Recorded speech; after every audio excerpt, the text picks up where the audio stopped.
Ladies and gentlemen, boys and girls, this the NewzBeat presented to you by ladies like Follow the beat from the studio to the street.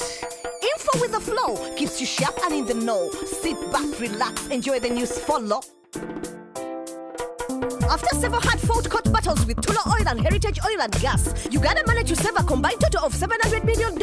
Consequently, the winning team, comprising of officials from Ministries of Justice, Finance and Energy, including officials from Uganda Revenue Authority, received 6 billion shillings rewarding from Ugandan President Yoweri Kaguta Museveni. Although the authorities said the reward was cleared by Attorney General and Auditor General of Uganda, the Auditor General, Mr. John Muwanga, denied clearing the 6 billion shillings bonanza. Many Ugandan citizens disapproved the 6 billion shillings presidential handshake, and so did the Ugandan legislators who wanted the beneficiaries to return their check.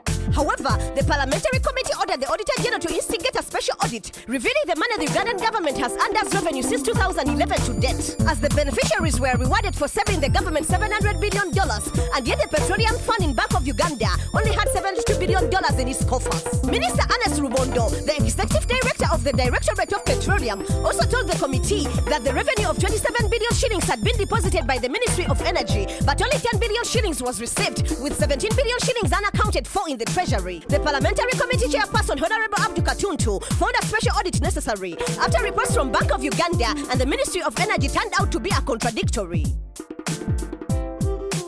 Kenyan doctors finally end the strike. Our reporter Polo Raps is here with the details.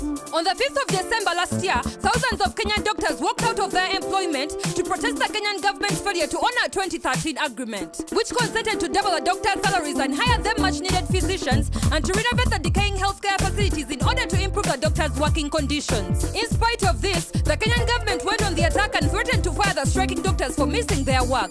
It also promised disciplinary action for those participating in the illegal strike, and in retaliation, it withdrew its offer of a 50% rise.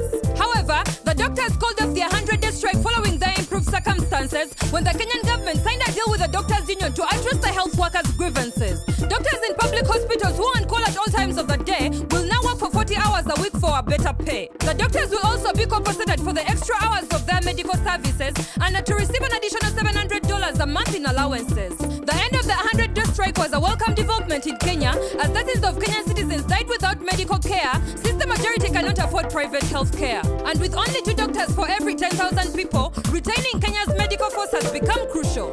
I'm Polo Raps, reporting for NewzBeat. Thank you, Polo Raps, for that report.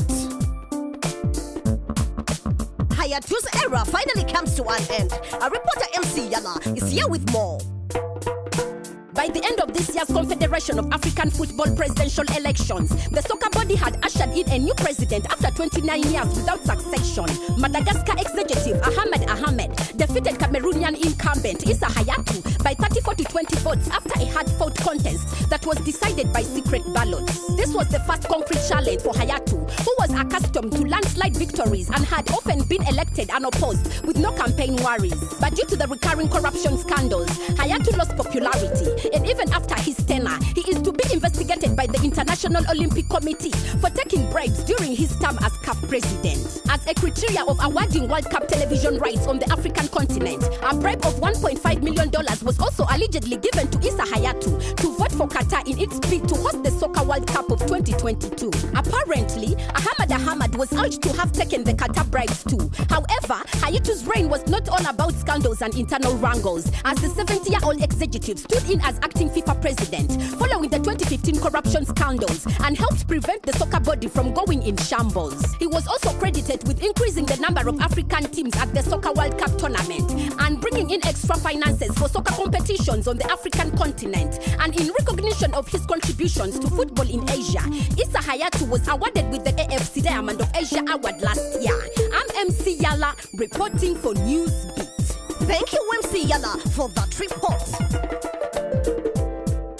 The International Criminal Court is stirring up to date after South Africa's withdrawal was invalidated by a court who ruled it was unconstitutional to withdraw from the International Tribunal. Burundi also wants to leave the institution. Everyday journalists are disappearing. That might be a good reason. Supporters of the court claim that South Africa's withdrawal might cause an African exodus from the tribunal, but others like President Zuma claim the court is biased and African states always harassed. It pursues African leaders for crimes against humanity, but leaves the political powerful leaders with impunity. Zuma wants to leave the organization as stated in an open letter to the United Nations. But he needs approval from the South African Parliament, or else the cabinet's decision is irrelevant. They will try to pass the law again with help of Parliament. Chances are with them. Even America has never joined in, fearing their officials will be dragged in and sent to prison for their crimes. But they will never get caught, which is why the court is dying. That was the news of the beat. Next week will be another hit. Still ladies like reporting live and direct with love and respect. Follow the beat, follow the beat, follow the beat, follow the beat. Follow the beat.